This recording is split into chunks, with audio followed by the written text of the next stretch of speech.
आगे बढ़ते हैं। दिवाली की रात जेल में गुजारने के बाद आज महाराष्ट्र के पूर्व गृह मंत्री अनिल देशमुख की रिमांड आज खत्म हो रही है और आज तय होगा कि क्या ईडी का शिकंजा और कसेगा या नहीं। वैसे बीजेपी के बयानों से साफ है कि अभी तो ये सिर्फ शुरुआत है।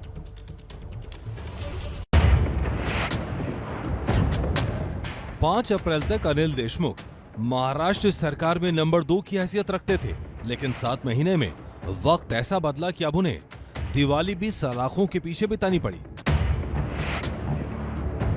अब तो हालत यह है, संकट उनके बेटे पर भी मंडरा रहा है। कल ईडी ने देशमुख के बेटे ऋषिकेश को पूछताछ के लिए बुलाया था, लेकिन गिरफ्तारी के डर से ऋषिकेश नहीं पहुंचे। अब वो अग्रिम जमानत के लिए अदालत का दरवाजा खटखटा सकते हैं। बीजेपी नेता किरीट सोमैया ने ट्वीट कर कहा, अनिल देशमुख गिरफ्तार, अब जिन्हें फायदा मिला उनकी बारी। बेटा, दामाद, सहयोगी, वसूली के पैसों का एनसीपी और शिवसेना के नेताओं तक पहुंचना, जिसमें अनिल परब भी शामिल है। दरअसल बीजेपी लगातार आरोप लगा रही है, अनिल देशमुख वसूली गैंग चला रहे थे, जिसका पैसा दूसरे नेताओं तक भी पहुंचता था। अब ये महाराष्ट्र के तीनों दल और पूरी सरकार उनका बचाव किस कारण कर रही थी कि क्या कहीं अनिल देशमुख जी से मुख से महीने के 100 करोड़ रुपए की वसूली के कौन कौन साझेदार हैं, कौन से नेता को कितने पैसे मिलते थे, क्या यह जानकारी देश और लोगों के सामने न आए, इस कारण पूरी की पूरी सरकार उन्हें बचा रही थी। एंटीलिया केस में मुंबई पुलिस अधिकारी सचिन वाजे का नाम सामने आया था, जिसके बाद मुंबई के पुलिस कमिश्नर परमबीर सिंह ने 21 मार्च को मुख्यमंत्री उद्धव ठाकरे को पत्र लिखा था, जिसमें अनिल देशमुख पर वाजे के जरिए हर महीने 100 करोड़ की वसूली का आरोप लगाया गया था। जिसके बाद 5 अप्रैल को अनिल देशमुख को महाराष्ट्र के गृह मंत्री पद से इस्तीफा देना पड़ा था। 10 मई को ईडी ने मामले में जांच शुरू कर दी थी।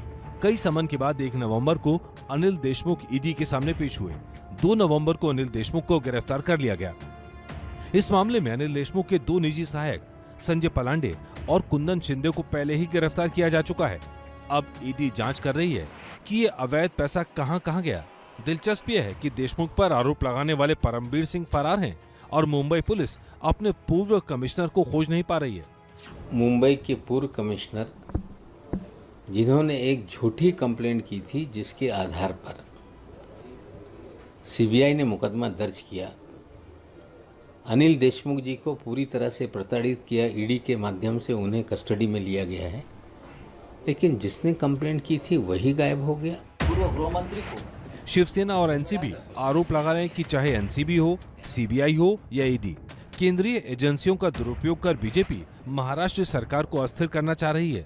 वहीं बीजेपी का कहना है, सरकार में बैठकर वसूली करने वालों का राज तो फाश होना ही चाहिए।